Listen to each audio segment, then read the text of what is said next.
We are learning more about the suspect, the investigation, and his movements ahead of Saturday night's alleged assassination attempt of President Trump at the White House Correspondents Dinner. Let's bring in the senior coordinating producer of CBS News' Crime and Public Safety Unit, Anna Schecter, for more. So, Anna, what more are we learning about him, from how he allegedly obtained the guns to his travel to his writings? Well, almost immediately when this incident occurred, because he was right there and there were so many federal agents around, they could very quickly do a quick check. And it was the Los Angeles County Sheriff's Office that immediately pulled those firearms purchase records.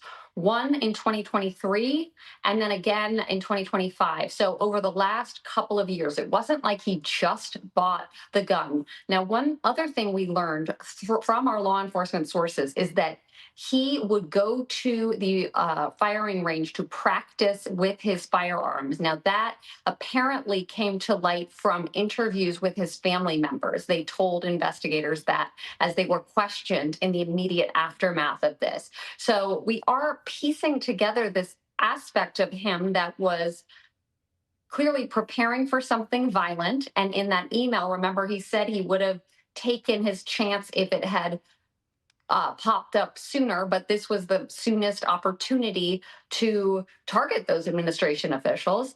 And then it just is like a totally different picture, as we so often see in these cases, of an excellent former student, according to his former professor, a talented, smart tutor and a teacher for a tutoring company out in Torrance, California, who was dedicated to the work that he was doing. Nice, normal seeming person. So we have this juxtaposition. We are trying to drill down into exactly what was radicalized. And Lindsay, we were talking about this yesterday on your show, where I was saying it appeared to me, based on his social media posts and that email, that he had consumed a lot of slanted extremist ideology, and he was using that as justification for this violent act, Lindsay.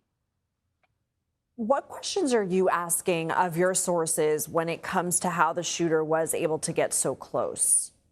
This is a great question. I actually think it's a 30,000-foot question. Should this event have happened at a hotel where people can just rent rooms? You walk up to the counter, you say, I rented this room last week. You get a key, you show your ID.